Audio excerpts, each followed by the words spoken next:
sem corpo do homem do saco.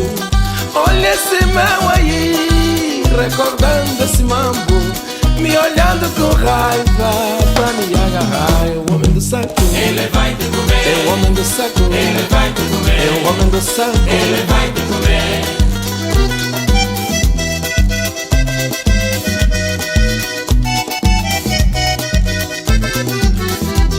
As cenas de cada um, na cidade ou no mato, é o bicho, o homem, eu já não me espanto. Olha essa cena aqui, não dá pra esconder. Olha aquela ali, todos vão saber. É o homem do saco, Ele vai te comer. é o homem do saco, Ele vai te comer. é o homem do saco. Ele vai te comer.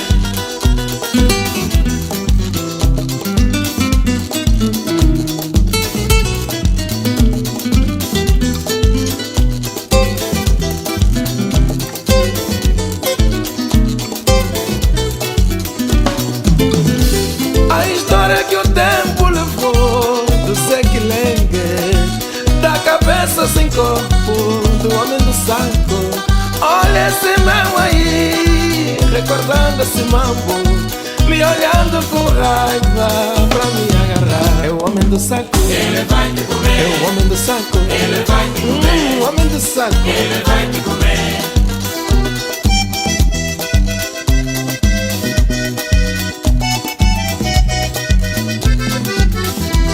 As cenas de cada um, na cidade ou no mato, é o bicho, o homem, eu já não me espanto. Olha essa cena aqui, não dá pra esconder. Olha aquela ali, todos vão saber que é o homem do saco. Ele vai te comer. É o homem do saco. Ele vai te comer. O homem do saco. Ele vai te comer. O homem do saco. Ele vai te comer. O homem do saco. Ele vai te comer. O homem do saco. Ele vai te comer. O homem do saco. Ele vai te comer. É o homem do saco. Ele vai te É o homem do saco. Ele vai te comer. É o homem do saco. Ele vai te comer. É o homem do saco. Ele vai te comer. É o homem do saco. Ele vai te É o homem do saco. Ele vai te É o homem do saco. Ele vai te comer. É o homem do saco. Ele vai te comer. É o homem do saco. Ele vai te comer. É o homem do saco. Ele vai te comer. O homem do saco. Ele vai te comer. O homem do saco. Ele vai te comer. É o homem do saco. Ele vai te comer. É o homem do saco. Sim, o homem do saco.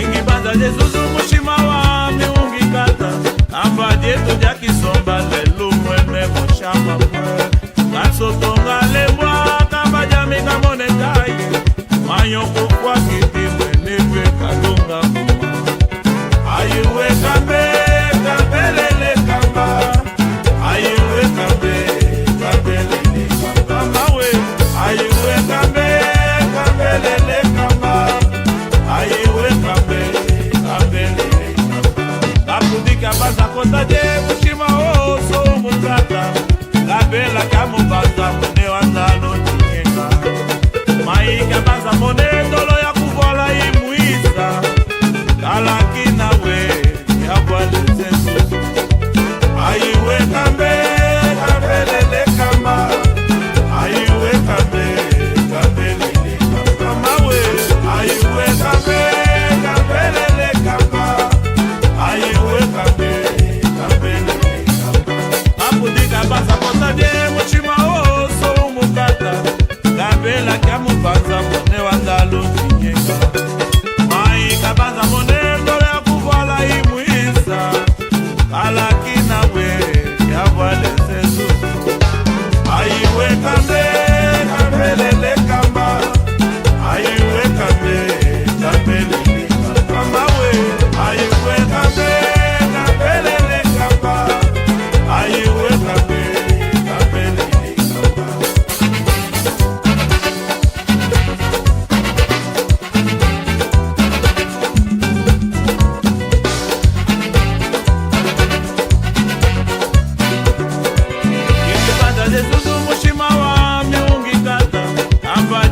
kisomba lelo mweme moshama mwe Katsotonga lebwa kabajami kamone kaye Mayo kufwa kipi mwene kadonga Ayuwe kambe kambelele kamba Ayuwe kambe kambelele kamba Ayuwe kambe kambelele kamba Ayuwe kambe kambelele kamba Sote la puebi Jesus Pasoto toa lembwa Bongo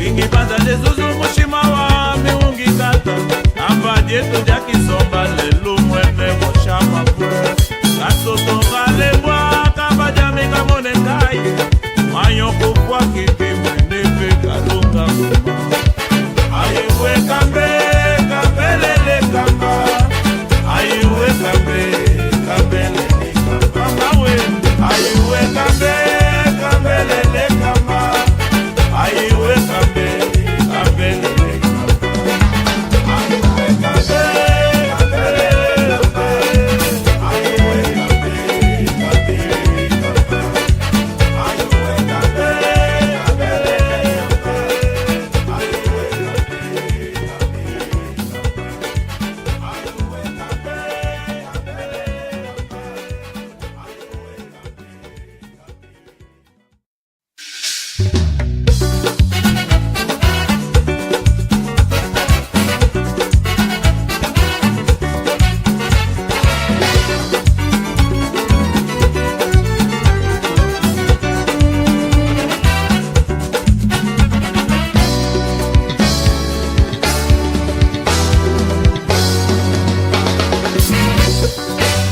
Ingibanda Jesus mushima wa miungi kata Amba dieto jaki somba lelu mweme moshama mwe Katsotonga lebwa kabajami kamone kaye Mayo kufwa kiti mwene pe kalunga kuma Ayuwe kambe kambelele kamba Ayuwe kambe kambelele kamba Ayuwe kambe kambelele kamba Ayuwe kambe kambelele kamba Kapudika baza kota je mushima oso mukata Labela kamu baza mune wandalo tukenga Maika baza mone dolo ya kuvola imuisa Kalaki na we ya bwale zensu Ayuwe kambe kambelele kamba Ayuwe kambe kambelele kamba Ayuwe kambe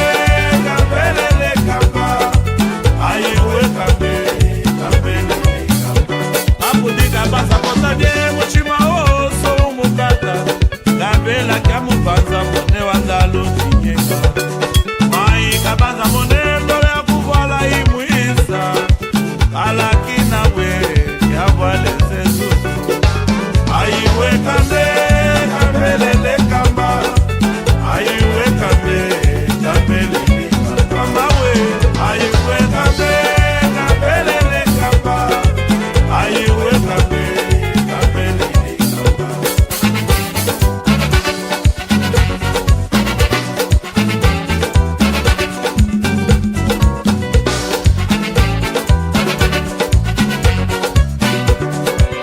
Ingibanda Jesus mushima wa miungi kata Amba dieto jaki somba lelu mweme moshama mwe Katsotonga lebwa kabajami kamone kaye Mayo kufwa kiti mwene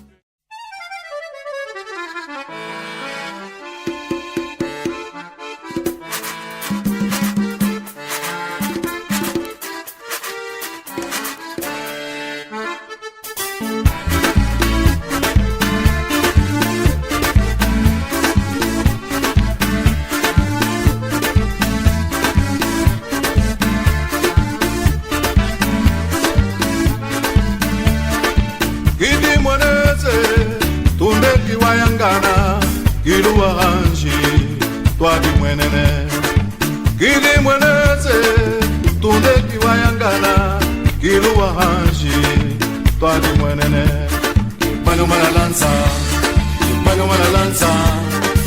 malalanza manu Tandunguma Kukonda wasonekeneye Nga utambulanze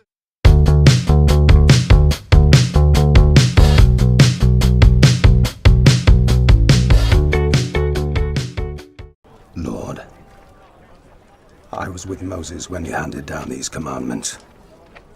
I was witness to the covenant, the promise of a holy nation. Help me to forge that nation, to lead your people, to inherit their land. Joshua!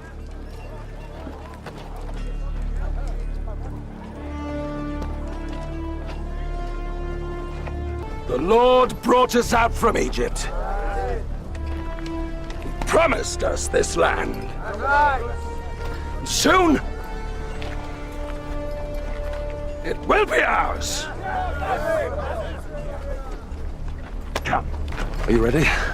We'll search the whole city. Just find me a way in. We must take Jericho. It's all that stands between us and the Promised Land.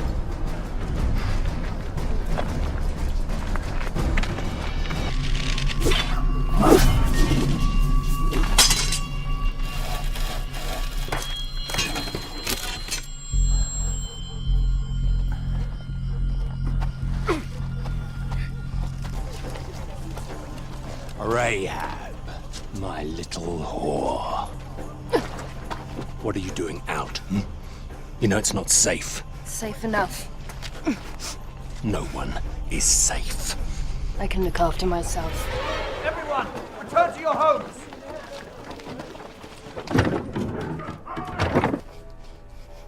You're Israelites.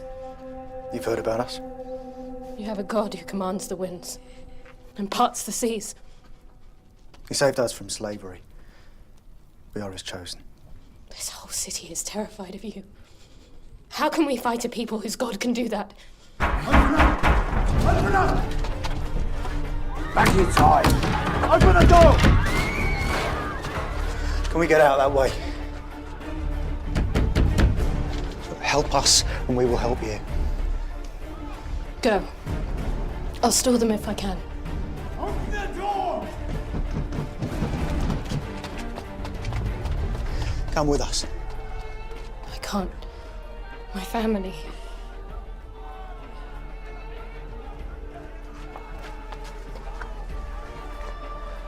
When our army comes, hang this on your door, so they will know not to harm you. You'll be passed over.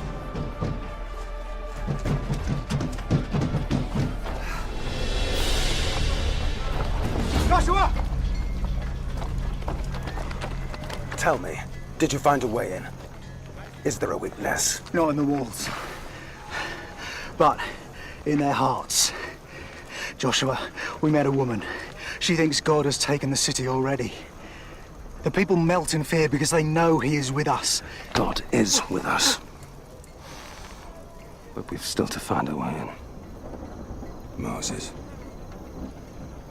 My old friend. What would you do?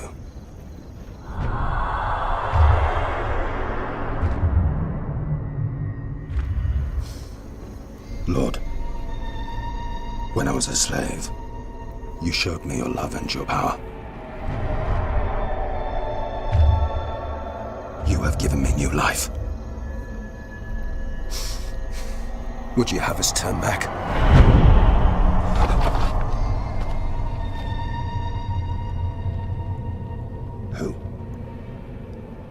Who are you?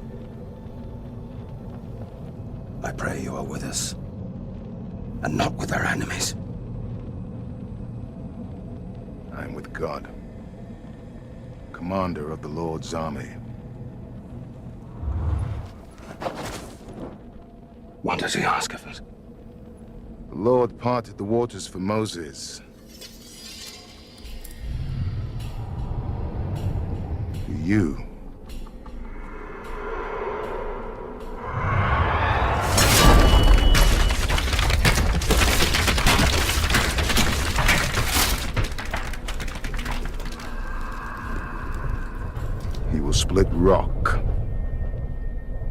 This is what you must do. March around the city once a day with all the armed men. Do this for 6 days. Carry the Ark with you. It contains God's commandments, and He is with you.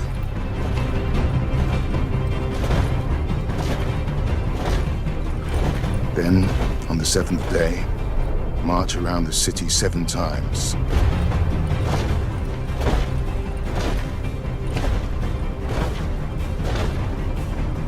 Then the priests should make a long blast with the ram's horn.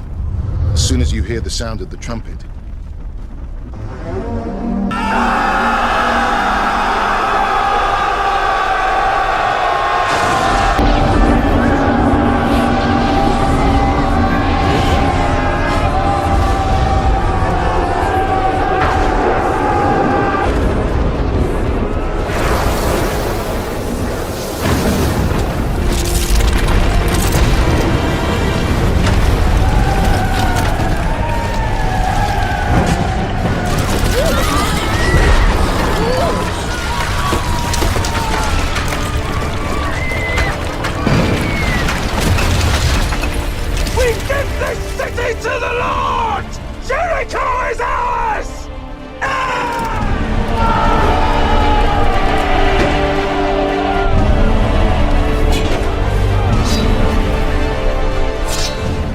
Rahab the prostitute and her family may be spared.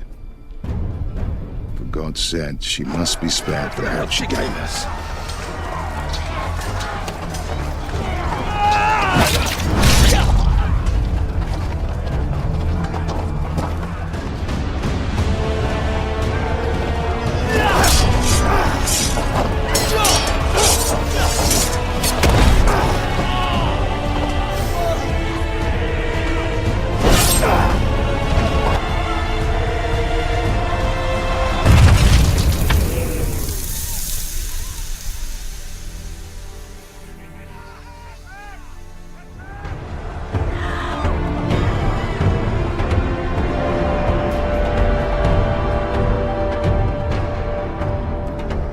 God has kept his promise.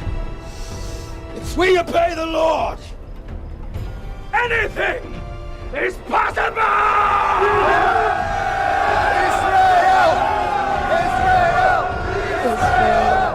Israel!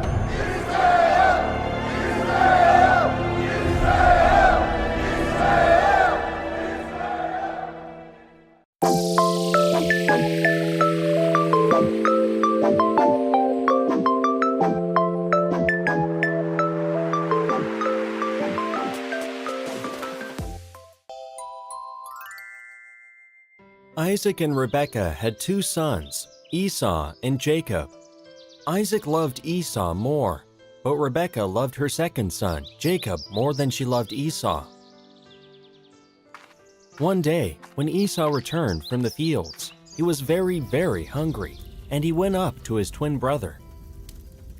Give me something to eat, brother. I'm dying of hunger.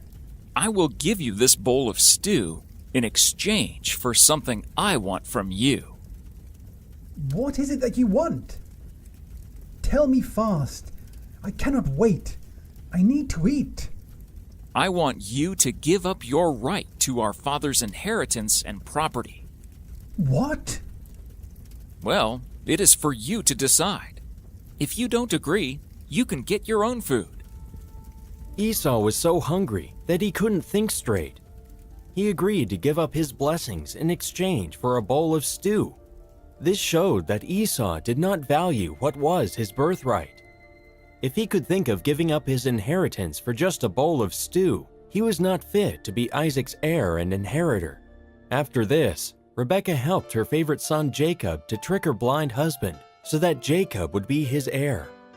But Esau soon realized what he had done and was furious at the way he felt his brother had duped him.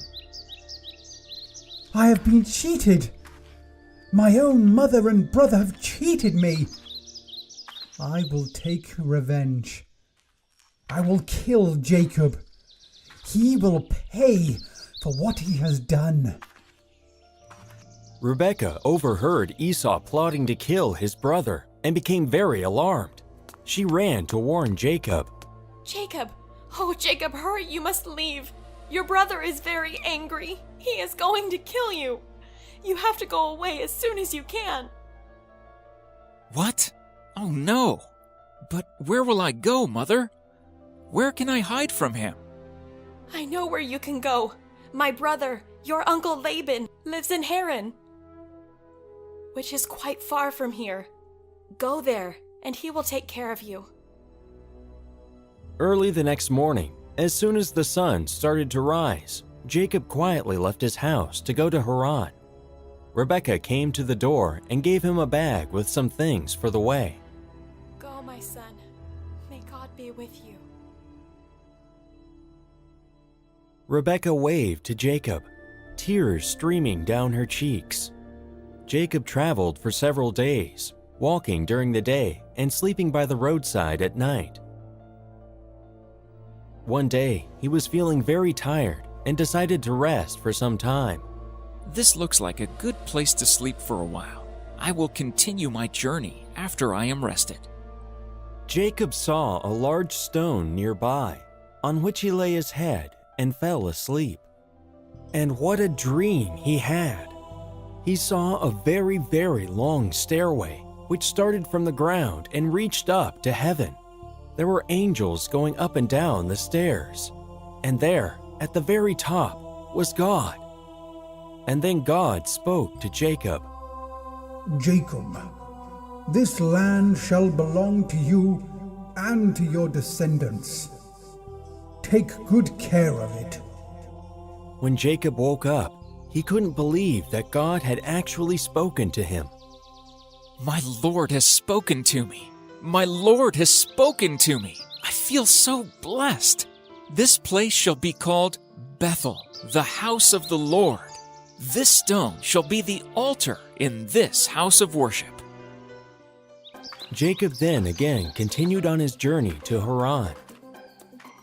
After walking for a few days, he saw some shepherds near a well who were waiting to water their sheep. Jacob went up to them. Tell me, dear brothers, would you know where my uncle Laban lives? I have traveled far to find him. Sure we do. He stays quite close by. Do you see that pretty lady coming this way? She is his daughter Rachel. When Jacob laid his eyes on Rachel, he immediately fell in love with her. When he saw her trying to lift the heavy stone on the well so that she could water her sheep, he went forward to help her. Here, let me do it. This stone is too heavy for you to lift.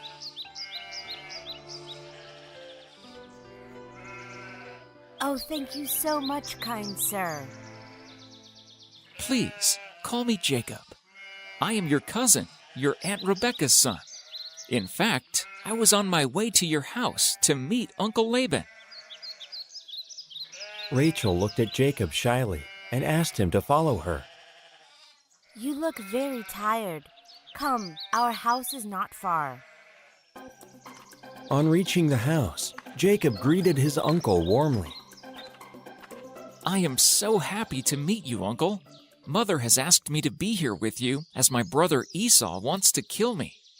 Oh no, that is terrible. Don't worry, you can stay here for as long as you like, son. You will be safe here, and you can also work for me. I will pay you for it. Thank you so much, Uncle. I really appreciate what you are doing for me. I have just one desire, if you would be kind enough to consider it. Tell me what you desire, son. Don't be afraid. You have very kindly offered to pay me for working for you, but I would be happy to work for you without any wages. But why would you work for me free? I don't understand. Uncle, instead of wages, I would be very grateful if you could give me the hand of your daughter Rachel in marriage. All right. You work for me for 7 years, and then you can marry my daughter. Thank you, Uncle. Thank you so much. Rachel also liked Jacob, but she was very disappointed to hear what her father said. Oh, Jacob, I don't think what Father is doing is right. We both want to marry each other. Why should we have to wait for 7 years? I love you so much, Rachel, that I'm sure even 7 years will just fly by quickly. I can't wait to make you mine. And so Jacob went to work for his uncle. He worked very hard and for very long hours, but he did not mind because he kept thinking of marrying Rachel after the 7 years were over. Rachel, my love, it is now just a matter of a few days, and you will finally be mine.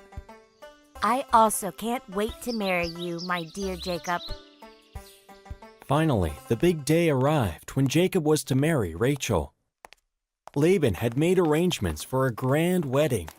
Many people had been invited, but when Jacob saw his bride, he was shocked. What is this, Uncle? You had promised me Rachel in marriage, but this is Leah. Leah was Rachel's elder sister, who is not as beautiful as Rachel. Well, you have to understand, Jacob. I cannot get my younger daughter married until my elder daughter is married.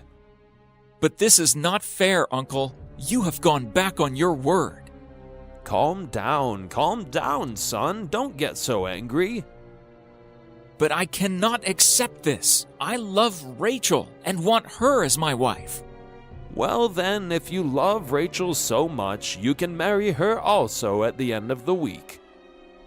Really? You mean it? You can marry Rachel, but for that you have to work for me for another 7 years. Do you agree? Jacob was very angry, but he could do nothing. The thought of not having Rachel was unbearable for him. All right, Uncle. I agree. I will work for you for another 7 years. No, Jacob, you don't have to do that. Father is not doing right. Rachel, I cannot imagine a life without you. You are the love of my life. Just like the first 7 years passed, even these 7 years will pass. But now I will have you with me, so it will not be difficult at all. A week after Jacob got married to Leah, he once again got married, this time to his sweetheart, Rachel. Though he now had 2 wives, Rachel was the one he loved.16岁离开家，带着我的热情独自流浪，把原本不该我承受的东西全部都扛在了我的肩上。那天的风吹得特别的轻，太阳没有往日的滚烫。我丢掉了大脑，敞开了心，脸上面挂的是我的轻狂，把自由全部留给了自己，把担心全部留给了他。像一条池塘里的鱼跳进了大海，像蜜蜂看到了花。我不担心未来会怎样。The name Hebron means association or league, and its first biblical mention is in connection with Abraham, who camps just north of this city in its surrounding highlands at the oak trees of Mamre, defensively advantageous hills that were once covered in famous oaks. Abraham also purchased a burial cave in the vicinity of Hebron. Here, we see him conducting business in Hebron's city gate, as well as learning that the city's original name was Kiriath Arba, possibly meaning the city of the 4 giants. Numbers 13 tells us that right after the exodus from Egypt, 3 descendants of Anak were living here, large, intimidating warriors that the spies of Israel tied to the Nephilim of Genesis. During the conquest of the Promised Land led by Joshua 40 years later, the city of Hebron is listed as conquered and is given to Caleb as an inheritance. Hebron also becomes a Levitical city of refuge and the capital of Judah and royal residence of King David for 7 years. Parts of this ancient city have been archaeologically excavated. The finds were once thought to discredit the biblical account, but today are understood as supporting it. Excavations revealed a large 20-foot thick defensive rock wall dating from before the time of Abraham, and the city's gate tower still stands 20 feet tall. Following excavations in the 1980s, Hebron was declared to have been unoccupied during the time period of the conquest. This would pose a major problem, since the scriptures openly claim Israel took over a very occupied, fortified Hebron. with more excavations and reviews, this myth has finally been put to rest with overwhelming evidence from this period. Not only was Hebron settled, it was fortified during the days of Joshua, and even shows a destruction layer. The archaeological record for the time period of King David's residence at Hebron is unfortunately silent. Excavation on the summit of Hebron, where David's palace likely was, has not been allowed.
הידי, בחום מטרה, תצא על התא.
Hinted at in the Gospels and well believed by historians is the conviction that Nazareth must have been a small village during the days of Jesus.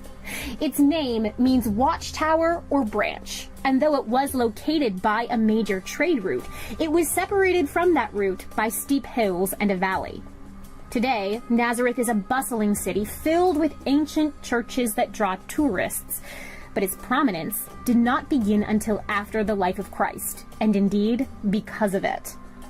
The city enjoys Byzantine and medieval history in buildings that were built to honor events in the life of Jesus. Yet during Christ's life, the city would have had a population of only a few hundred. Highlighted by a cynical comment from Nathaniel in John chapter 1 was the surprise that a major religious figure or anyone of importance could have come from that city. Before 2009, not much was known about the Nazareth of the 1st century. Nazareth is more occupied today than it was then, making excavations tedious. The main archaeology of the city was involved in family tombs and a controversial Roman inscription that may be a Roman response to stories about resurrection of the dead.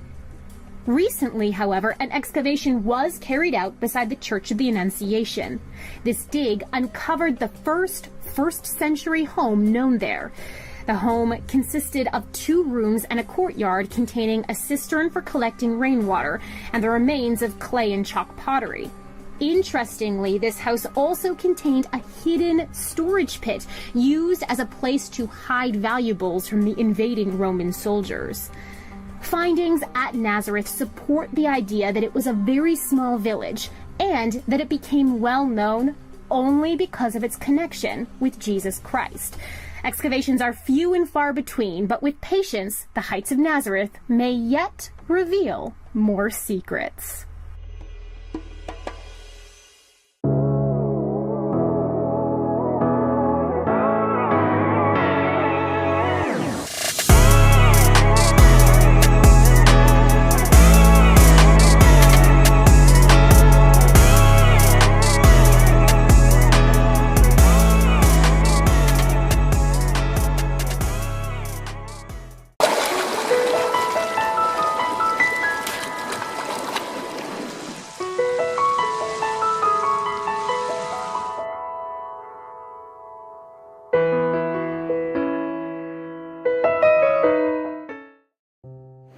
Welcome to the Holy Land and the biblical site of the Jordan River.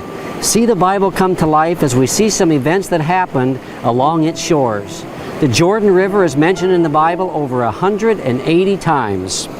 And the Jordan River runs from the north of the country, from Mount Hermon, all the way to the Dead Sea. The Jordan River runs into the Sea of Galilee and then out of the Sea of Galilee down to the Dead Sea. Along the Jordan River is the area that Lot chose to settle in. We're just going to look at some of the historical things that happened along these shores, fascinating things that happened here right along the beautiful Jordan River. In Genesis 13:10 it says, "And Lot lifted up his eyes and saw the Jordan Valley was well watered everywhere, like the garden of the Lord, like the land of Egypt in the direction of Zoar." This was before the Lord destroyed Sodom and Gomorrah, says the text. And then the Israelites camped along the Jordan River. They camped on the opposite side of Jericho before they entered into the Promised Land. In Joshua 3:1 it says, "Then Joshua rose early in the morning, and they set out from Shittim, and they came to the Jordan, he and all the people of Israel, and lodged there before they passed over." And then after they miraculously crossed over the Jordan River, we know the story where the priest went down in with the ark, and God stopped the Jordan River on one end, and then the people walked across the Jordan River on dry ground in the same way they walked across the Red Sea on dry ground.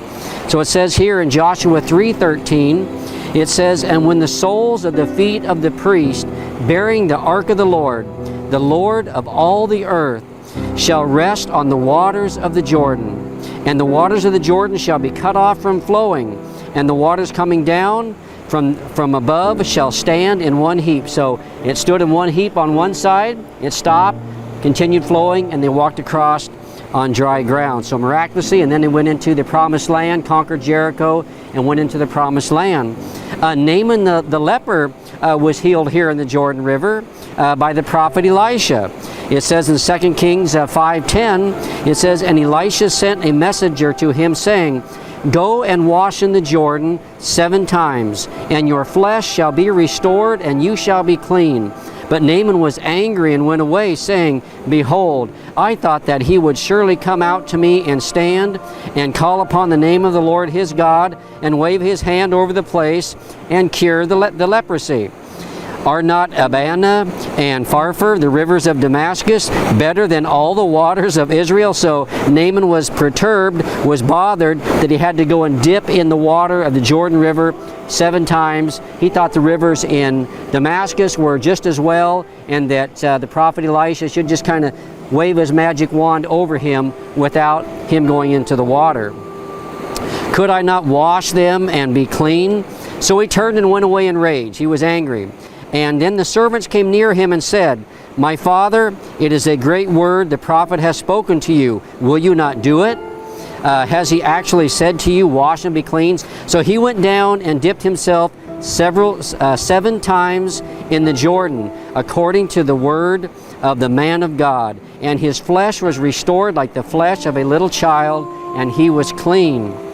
A miracle was performed here in the Jordan River by Elisha that made the head of an axe float, and it was performed right here in 2 Kings 6. It says, Then the man of God said, Where did it fall? So they were out chopping wood, and an axe fell, and the man couldn't find the head of his axe, so he asked Elisha, and Elisha says, Well, where did it fall? And the man says, Well, right over here. And when he showed him the place, he cut off a stick and threw it in there and made the iron float. And he said, Take it up. So he reached out and took it up. John the Baptist baptized right along the Jordan River. Matthew 3, 5, and 6 says, Then Jerusalem and all Judea and all the region about the Jordan were going out to him, and they were baptized by him in the Jordan River, confessing their sins. Jesus was baptized in the Jordan River by John the Baptist. Matthew 3:13 says, Then Jesus came from Galilee to the Jordan to John to be baptized by him. The disciples of Jesus baptized many in the Jordan River. John 4:1 says, Now when Jesus learned that the Pharisees had heard that Jesus was making and baptizing more disciples than John, although Jesus himself did not baptize, but only his disciples. So here we see that the disciples were baptizing in the Jordan River as well. And the Jordan River is also the main source of life for the Israelis today, for the country of Israel. It provides up to a third to a half of all of the water for the Jordan. It waters many fertile valleys south of the Sea of Galilee and even north of the Sea of Galilee. The Israelites were totally dependent, and the Israelis today are totally dependent upon this river here for their sustenance. It is their life.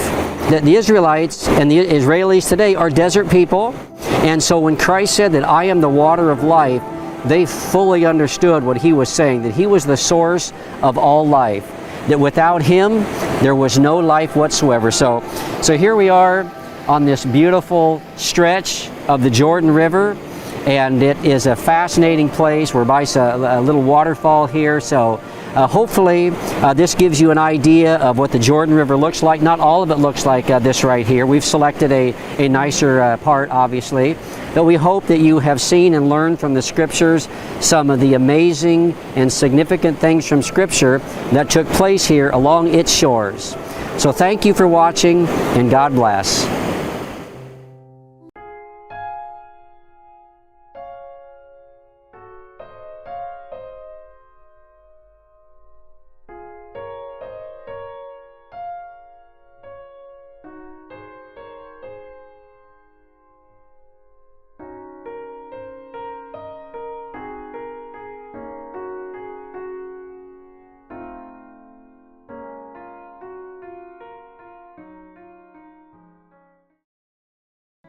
During Abraham's journey through the land of promise, he sojourned in the Negev. At times, he pastured his flocks near the land of the Philistines. He dug wells, and according to Genesis 21:33, he planted a tamarisk tree.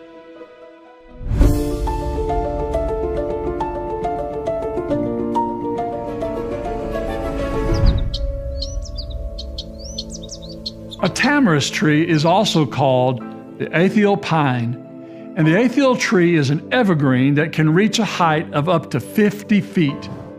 At night, its needles absorb moisture from the air and then disperses a cooling vapor as the heat from the day begins to rise. It is the perfect tree for an arid climate like that of the Negev Basin. The planting of trees and the digging of wells at this central trade route proved very advantageous for his descendants some 1,000 years later as the nation of Israel built at this exact location a large fortified city for trade and protection. This ancient tale reveals a city that was highly sophisticated and well positioned for commerce, and likewise served as an administrative center in the Negev region of the Bible lands. It would also serve to control and strengthen the southern border of Judah's kingdom and provide stability to a border area that was susceptible to invaders and marauders from the desert. Indeed, Abraham dug wells for his and his family's benefit, and he planted trees for their use, trees that he himself would probably never see grow to maturity. Yet, he was looking toward the future and walking in faith for the sake of his children, his grandchildren, and for all of his descendants that would one day live in this land. Likewise, let us live in view of the future and take pride in what we are doing today. May we sojourn in faith for the future of our children and their families that follow. Let us, like Abraham, leave behind a legacy of good works for others to enjoy and a steadfast faith that will lead others to Christ. Be proactive about your children's Bible education.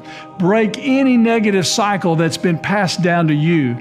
Do everything you can to plant your family where they will have good influences, positive relationships, and a solid church family.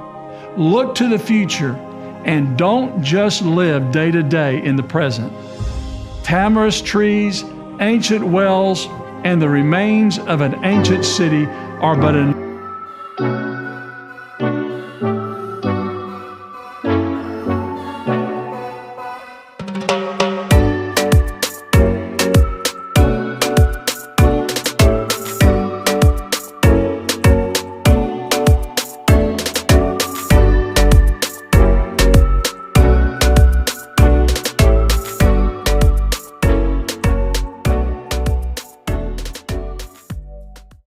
cities of Galilee in the time of Jesus.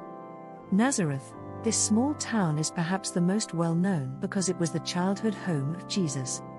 Described in the Gospels as the place where Jesus grew up, it held a central role in Christian narratives. Capernaum, often referred to as Jesus' own city because he spent a significant portion of his ministry here. Capernaum is mentioned numerous times in the New Testament as a place where Jesus performed many miracles and teachings. Cana, famous for the miracle of Jesus turning water into wine during a wedding feast, as recounted in the Gospel of John. Cana was a village known for this remarkable event, marking Jesus' first public miracle. Bethsaida, a fishing village on the northern shore of the Sea of Galilee, known as the birthplace of apostles Peter, Andrew, and Philip. Bethsaida is mentioned in the Gospels as a site where Jesus performed several miracles. Tiberias, founded by Herod Antipas and named in honor of the Roman Emperor Tiberius, this city became the capital of Galilee. Tiberias was a significant urban center during Jesus' time, though the New Testament mentions it infrequently. Magdala, the hometown of Mary Magdalene, one of Jesus' most celebrated followers. Magdala was a fishing village on the western shore of the Sea of Galilee, known for its fish processing. Chorazin, mentioned in the New Testament as a place where Jesus performed miracles, yet the inhabitants did not repent. It was one of the cities cursed by Jesus for its unbelief. Sepphoris, a major urban center near Nazareth, known for its Hellenistic influence and strong Roman presence. Sepphoris was a cultural and economic hub during Jesus' lifetime, though it is not directly mentioned in the New Testament. Gennesaret, a fertile plain along the northwest shore of the Sea of Galilee, referred to in the Gospels as a place where Jesus healed the sick and taught the multitudes. Nain, known for the miraculous raising of a widow's son by Jesus, as recounted in the Gospel of Luke. Nain was a small village that witnessed one of Jesus' notable miracles. Of Capernaum.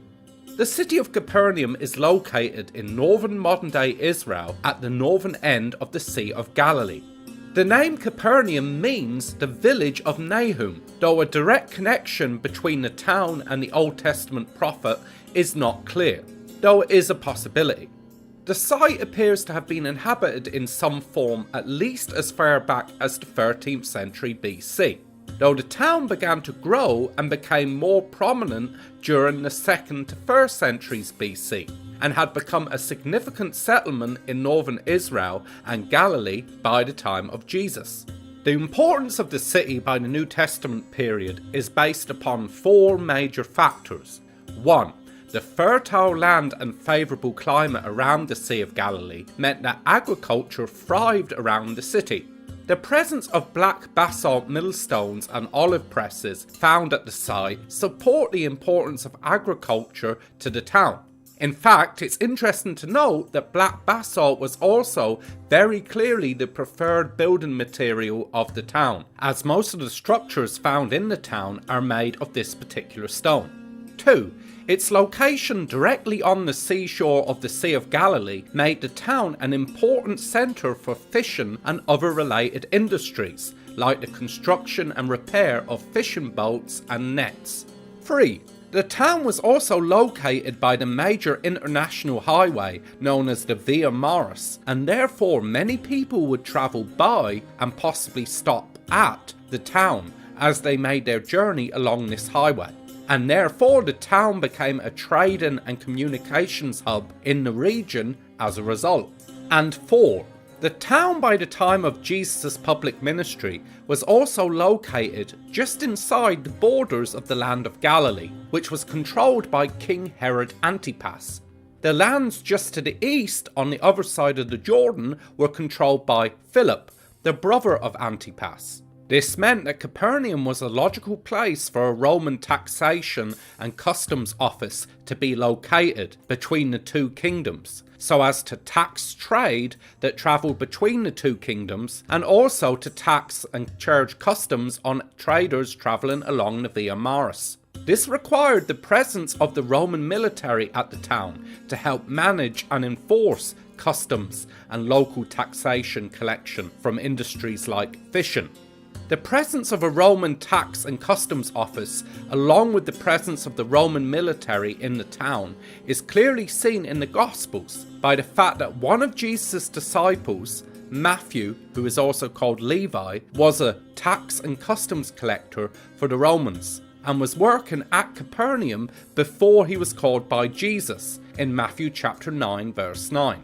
Furthermore, in Matthew chapter 8 verse 5 and Luke chapter 7 verse 2, both Gospels mention that a Roman centurion was living in Capernaum during Jesus' public ministry, which indicates that at least 1 century of Roman troops were located and garrisoned in or around the town at the time of Jesus' ministry.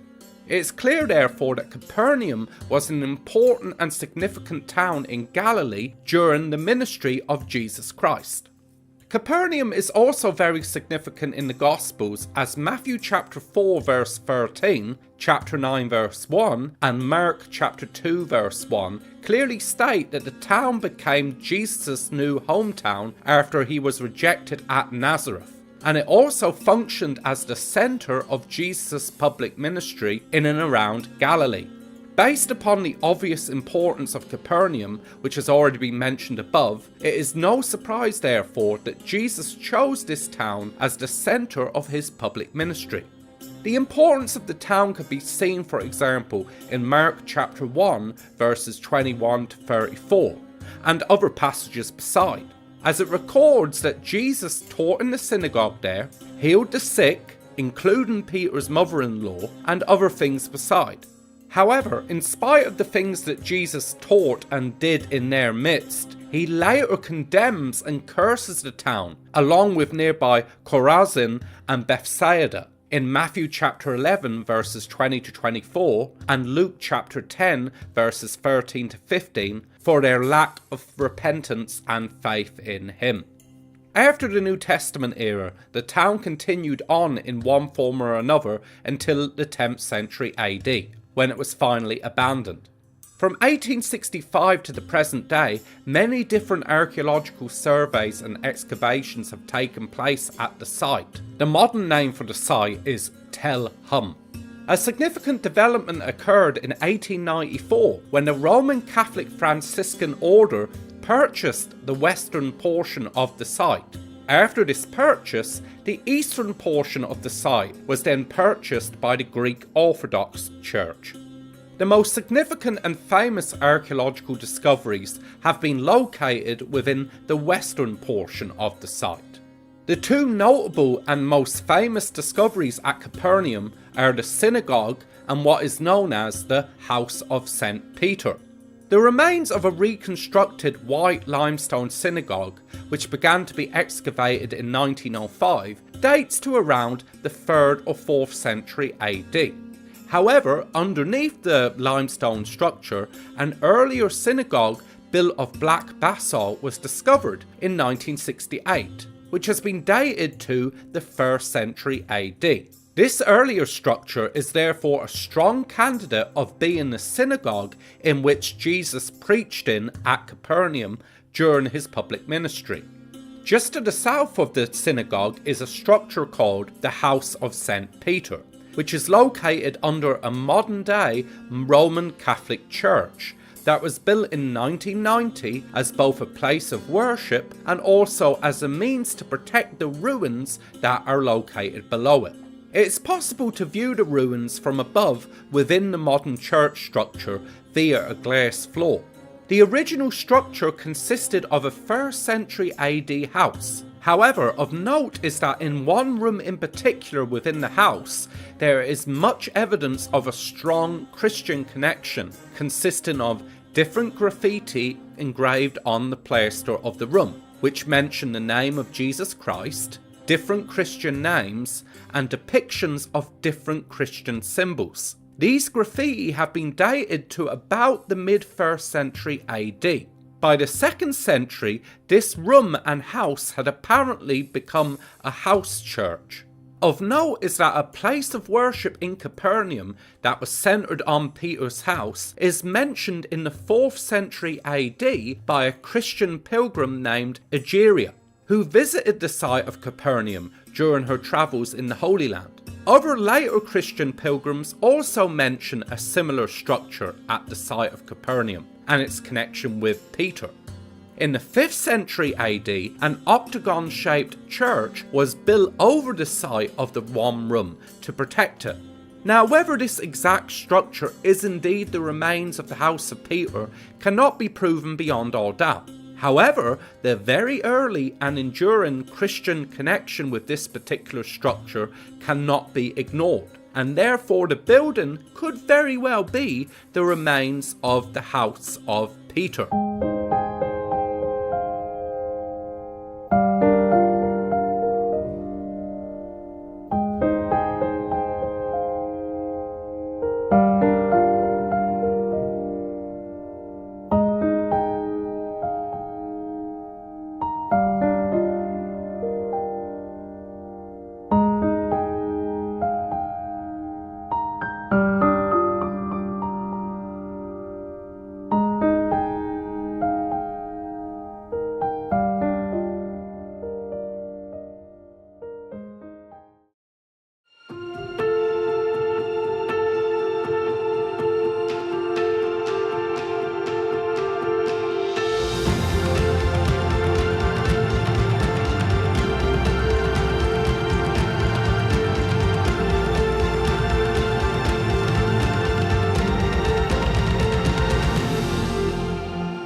Today what we want to do is to try to put together a little overview of the most important biblical site, namely the city of Jerusalem, and then also some of the disciplines that have gone into the geography of the land of Israel, including archaeology, and talk a little bit about tells. For example, behind me, the Tell of Beit Shan is located.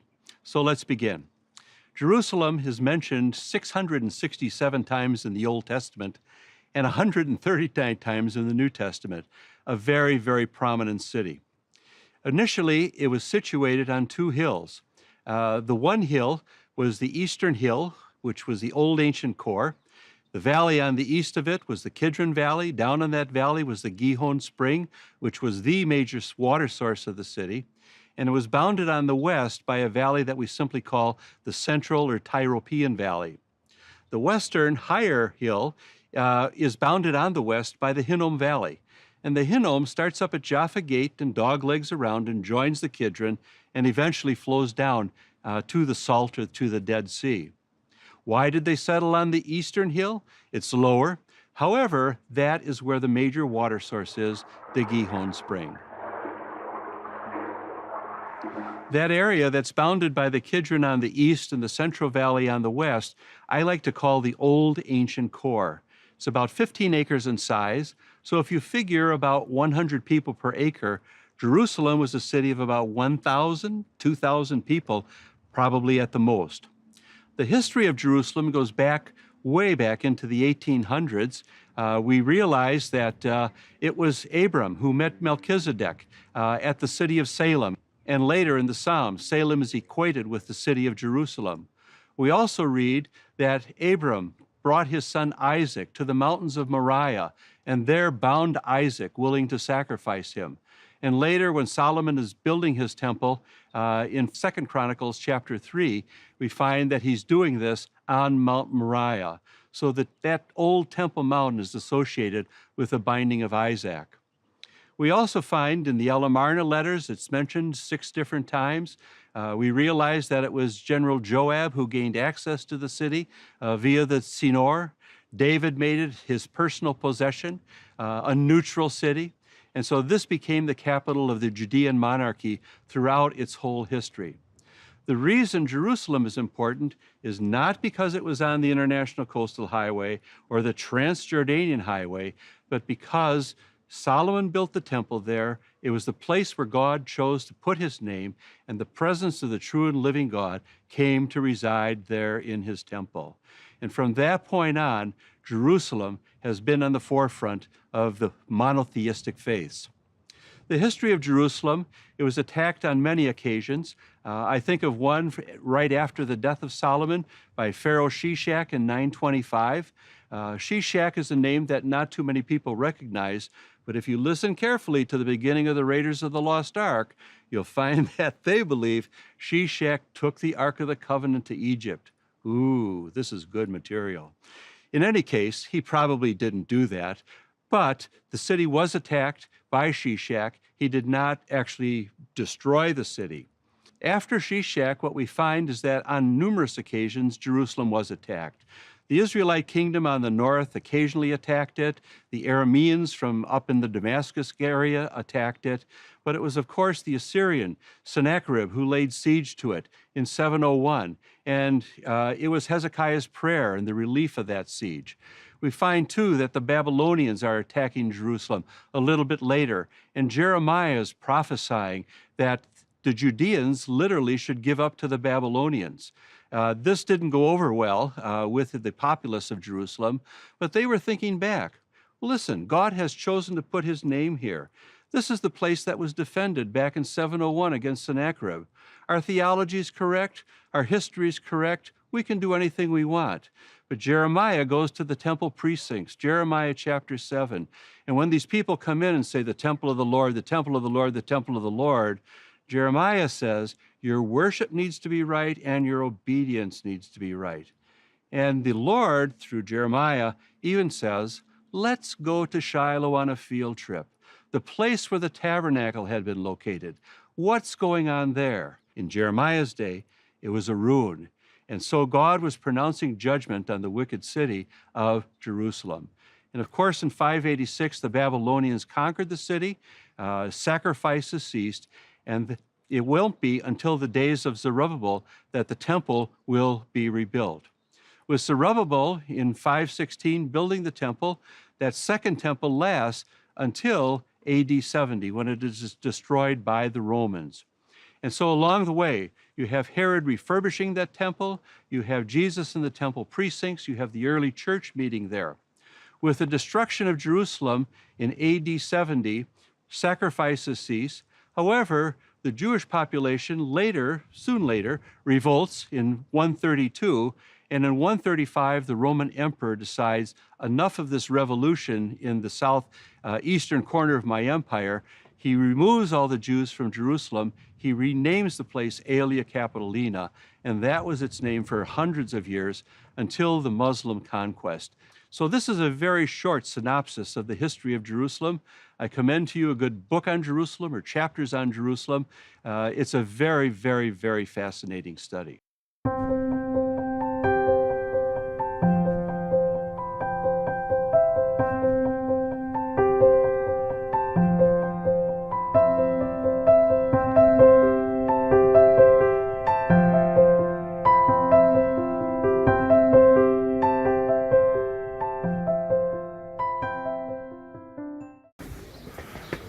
We are at Bethany, yes, heading to the tomb of St. Lazarus.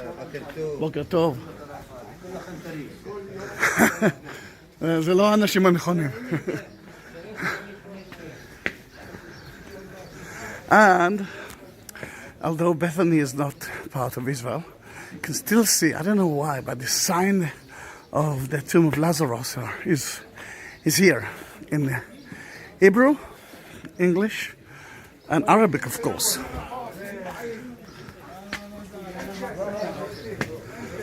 And soon we're gonna go into it. That's the entrance. Yeah, I know it. Soon we're gonna sit. But first, we're going to visit kind of a viewpoint that we will see Lazaria from different angles.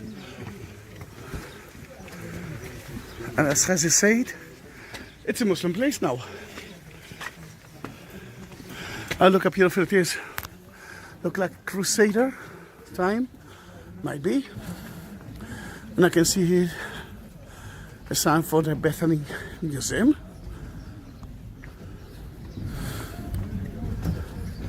Yes, 8.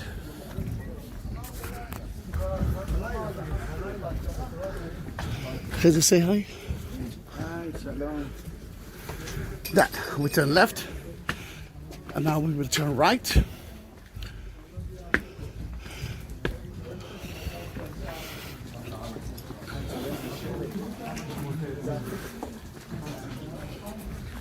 Yeah. So that sign.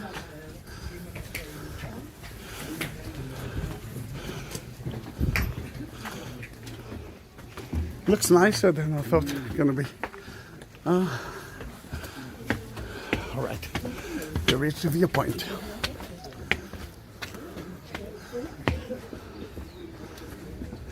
The tomb is there. Oh, you can see beautifully now the mountain of Moab, which is in Jordan now.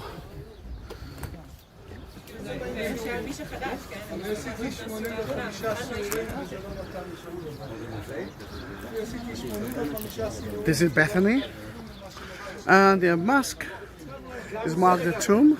This is the Catholic Church, Greek Orthodox one, blue sky, April 2nd, 2019.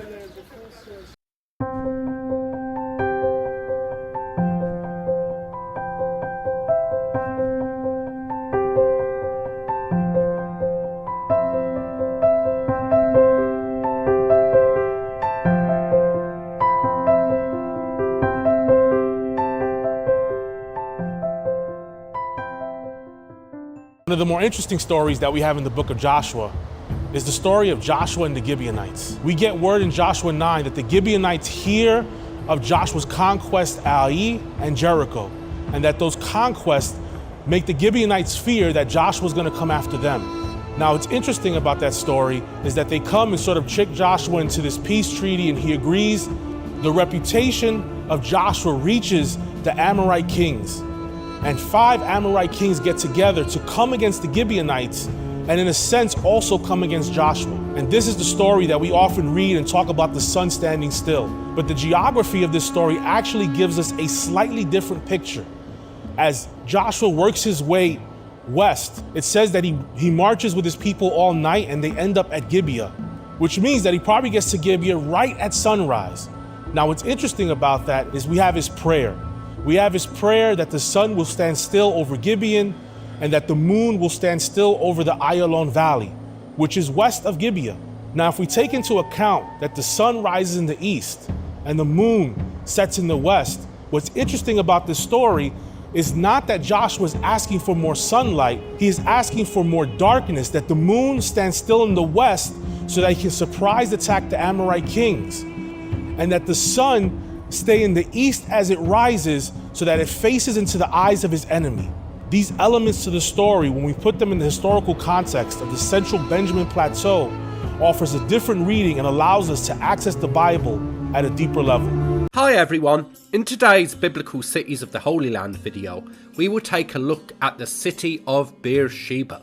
The site of biblical Beersheba is located in the center of the biblical Negev. The city of Beersheba was considered during the Old Testament period as the traditional southern border of the lands controlled by the Israelites, along with the city of Dan in the north of Israel. This is seen in passages like Judges chapter 20 verse 1, where the statement "from Dan even to Beersheba" is mentioned for the first time. The city of Beersheba has a strong biblical and historical connection with the biblical patriarchs, Abraham, Isaac and Jacob. In fact, the name of the city means the Well of the Oath, or the Well of the Seven, which is a reference to an oath in Genesis chapter 21 verses 22 to 34 that Abraham made with the Philistine king of the nearby city of Gerar, named Abimelech, after a dispute arose between the two over a well of water that Abraham's servants had dug. The issue was resolved peacefully after a covenant was made between the two men that involved the giving of 7 ewe lambs to Abimelech by Abraham. The control of reliable water sources in the Negev during biblical times was extremely important for semi-nomadic pastoralists like Abraham, as the Beersheba region received only about 10 to 12 inches of rain a year during the winter and spring, and therefore the control of a dependable source of water during the rest of the year was vital to sustain both the animals and the people who grazed their flocks in the region. Isaac, who also lived in the area of Beersheba, then faced a similar dispute over wells of water with the neighbouring Philistines after the death of his father Abraham in Genesis chapter 26 verses 12 to 33. Jacob also lived at Beersheba before leaving for Syria, according to Genesis chapter 28 verse 10, and later stopped at the site to make sacrifices to God before he and his entire family entered into Egypt in Genesis chapter 46 verses 1 to 5. There is therefore a clear and strong biblical connection with the city and the patriarchs. Furthermore, a possible extra-biblical reference to the founding of Beersheba back to Abraham appears to exist in an inscription that was found at the Temple of Amun in Karnak, Egypt, which was created by the pharaoh Shoshenq I after 925 BC. The pharaoh lists a number of cities that he and his army captured while on campaign in and around Israel, around 925 BC. One particular inscription, which is numbers 71 to 72 on the list, names the city of Beersheba as the enclosure or fort of Abram. This is interesting because the earlier name for Abraham is Abram. This inscription therefore helps to demonstrate that at the very least that there was a very well known and established earlier tradition and connection between a man called Abram and the city of Beersheba that very clearly existed at the end of the 10th century BC, and presumably therefore existed well before that time, and that was known as far afield as Egypt. In relation to this particular Egyptian military campaign, a devastating destruction layer has been found at the site of Beersheba, which has been dated to about the end of the 10th century BC, which also appears to help support the Egyptian claim that they conquered the city, as is claimed on the inscription found at the temple in Karnak.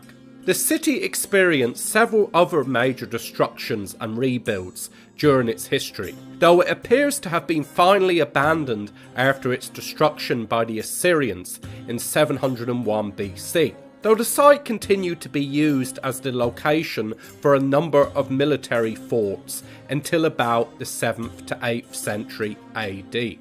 The city of Beersheba was originally part of the tribal allotment of Simeon, as is seen in Joshua chapter 19 verse 2, which then became a part of Judah's inheritance according to Joshua chapter 15 verses 20 to 28. At the end of the Judges period, it also appears that Beersheba was also a significant city in southern Israel, as the prophet and judge Samuel appoints both his sons Joel and Abiah as judges over Israel, and that they were based at Beersheba, according to 1 Samuel chapter 8 verses 1 to 2. Later, during the divided kingdom, the prophet Amos in Amos chapter 5 verse 5 and chapter 8 verse 14 criticizes the false worship that took place at the city. After this, Josiah, king of Judah, later removed the false priests that were found within the city, and also defiled the high place that was located there, according to 2 Kings chapter 23 verse 8.